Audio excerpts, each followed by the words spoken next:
Sa gitna ng karamihan ng mga tao isang banyagang lungsod, may isang simpleng sandali na nagpatunay na kahit gaano ka kasikat, tao ka pa rin na naghahanap ng pahinga, saya, at pagmamahal. Kasama ang kanyang malalapit na kaibigan at ang kanyang partner na si Ayon Perez, makikitang masaya at relaxed si Vice Ganda habang naglalakad sa maliwanag na kalsada. Walang entablado, walang kamera ng TV show, walang script. Siya ay simpleng Vice lang, kaibigan, partner, at taong gustong mag-enjoy sa buhay. Makapal ang suot nilang jacket, ramdam ang lamig ng hangin, pero mas nangingibabaw ang init ng samahan. Tawanan dito, kulitan doon, parang barkadang matagal nang hindi nagkita. Maya-maya, huminto sila sa isang simpleng kainan. Walang bonggang setup, walang sosyal na ambience, pero puno ng tawanan at kwentuhan. Dito mo makikita na hindi kailangang mamahalin ang lugar para maging masaya. Kapag tama ang kasama mo, kahit saan, nagiging espesyal.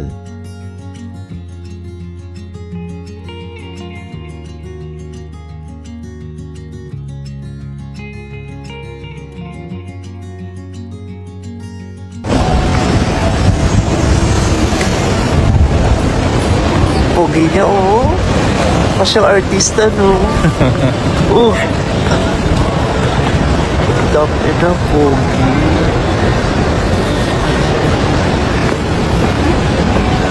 Ganon. Artista. Artista ka, oh. Kilala ko kayo. Sikat ka, artista. Tahimik man si Ayon sa ilang sandali, makikita sa kanyang mga mata ang saya at kapayapaan. Katabi si Vice, minsan nagkakatinginan, minsan nagbibiruan, yung tipong hindi mo kailangang ipagsigawan ang pagmamahal, dahil ramdam na ramdam ito. Sa labas, mas lumalamig ang gabi. Pero habang naglalakad silang muli, tila walang epekto ang lamig. Dahil ang totoo, kapag may taong nagpapainit ng puso mo, kahit gaano pa kalamig ang paligid, magiging komportable ka. Walang drama, walang kartihan. Isang simpleng gabi lang na puno ng tunay na saya. At doon mo ma-realize. Sa likod ng kasikatan, awards, at tagumpay, ang hinahanap pa rin ng puso ay mga taong magpaparamdam na ligtas ka, tanggap ka, at mahal ka. Dahil sa huli, hindi nasusukat sa yaman o kasikatan ang kaligayahan, kundi sa kung sino ang kasama mong tumatawa habang tahimik ang mundo. Kung nagustuhan mo ang kwentong ito, huwag kalimutang i-like, i-share, at mag-subscribe para sa mas marami pang kwentong nagbibigay inspirasyon at good vibes.